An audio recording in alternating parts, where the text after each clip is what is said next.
terlepas dari pengajaran yang dilakukan sekolah, orang tua menurut saya punya kewajiban untuk melakukan pendidikan di rumah. Apalagi pada saat kita menyadari bahwa sekolah kita tidak mengambil peran pendidikan, tapi lebih dominan mengambil peran pengajaran atau knowledge transfer ya. Nah, dari situlah saya belajar. Jadi saya sendiri sadar bahwa saya ini nggak pernah sekolah jadi orang tua. Kemudian dulu juga hanya belajar dari orang tua saya mendidik. Nah, lantas pertanyaan besar saya adalah bagaimana sih cara yang tepat mendidik anak?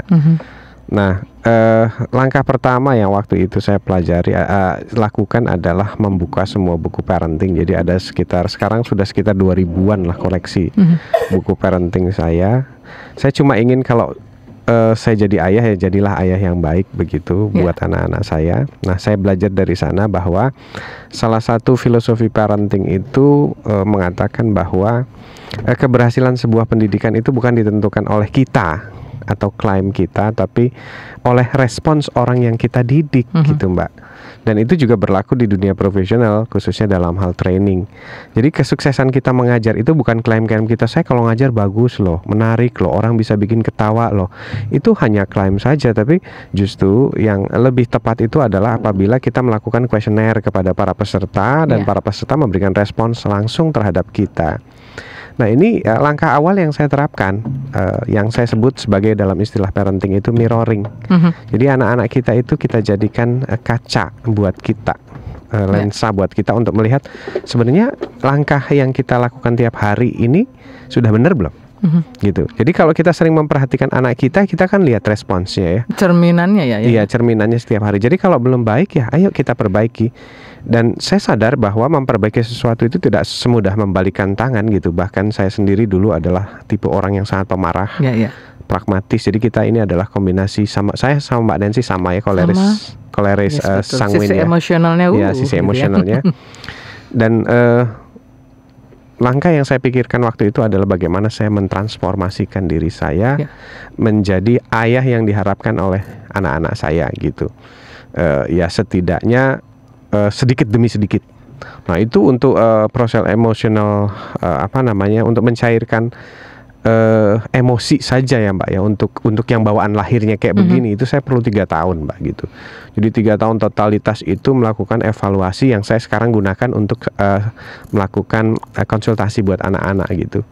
Nah, dari sana selama 3 tahun itu saya contreng gitu ya, satu saya tanyain komentar orang. Karena dulu waktu saya di kantor nggak begini Mbak, saya itu tipe yang keras seperti besi lah gitu ya. Tapi setelah saya memutuskan untuk menjadi seorang profesional di bidang training, HRD, kemudian menjadi seorang ayah, itu semua harus saya rubah begitu. Ya secara total saya niatkan untuk berubah, dan alhamdulillah perlahan demi perlahan respons anak saya semakin baik gitu. Nah, kalau kita keluar dari aslinya kita mungkin agak sulit ya. Sekali-sekali tetap kita ini keluar gitu. Akan muncul ya. Kita ini tipe meledak begitu Mbak. Suatu saat meledak, tapi bagaimana meledak itu disalurkan itu yang berbeda ya. Kemudian berapa banyak dalam jumlah sehari marah itu juga yang berbeda gitu. Nah, itu yang terus kita turunkan. Kembali pada respon kita sebetulnya ya, bagaimana kita mau menyikapi hal ini. Apakah kita mau meledak-ledak, mau tentunya berkutat di situ, karena ternyata memang kalau dari pengalaman saya juga nggak nyaman dengan rasa emosi yang ada itu ya. Iya, betul. Itu kan melelahkan sebetulnya. Betul, capek sekali Mbak. Capek sekali. Ketika dilepaskan itu akan jadi lebih membuat kita lebih rileks, lebih santai, dan kita bisa tertawa lepas ya. Iya. Saya sama ayah kan bukan cuma 1-2 hari, saya sudah 6 tahun bersama 6 tahun. Ya, jadi sudah bisa merasakan ya seperti apa tentunya. 6 tahun menghadapi people sih Mbak. Iya betul, 6 tahun juga dengan beragam tentunya keunikan ini ya, tipe-tipe kita ini juga membuat kita belajar satu sama lain. Tapi sebetulnya kembali lagi pada kata sederhana ya, bukan bisa atau tidak, tapi kalau kita mau pasti bisa ya. Iya, saya punya dreams waktu itu begini. Kenapa saya meritnya terlambat ya di usia yang sekarang? Anak saya yang paling besar baru 7 tahun gitu. Karena saya punya prinsip bahwa merit itu adalah tanggung jawab gitu. Jadi kalau saya nggak mau merit itu karena diejek gitu, karena dibilang bujang lapuk, status dan sebagainya. Buat saya enggak, merit ini adalah sebuah tanggung jawab. Jadi kalau saya udah berani merit, saya siap jadi ayah. Nah makanya saya tunggu kapan saya siapnya gitu. Nah benar-benar satu ketika di usia 33 tahun ya lebih kurang, itu saya baru merasa kayaknya berani nih ya jadi ayah.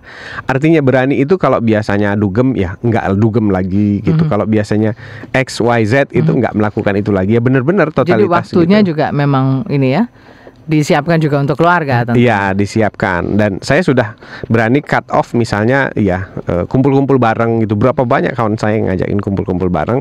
But saya selalu bilang bahwa mungkin sekarang udah agak berbeda gitu. Kita punya responsibility terhadap istri, anak, kemudian keluarga, terus komunitas dan sebagainya. Dan masalahnya bukan, kadang-kadang kan kawan suka bilang sekarang lu sombong gitu ya. Ini bukan masalah sombong atau tidak sombong ya. Jadi ini masalah 24 jam waktu yang sama dibagi lebih banyak begitu karena aja. Kita juga punya komitmen dan motivasi yang Kira-kira yang tentunya itu. Masing-masing bisa dipilih ya. Seperti apa. Iya. Oke.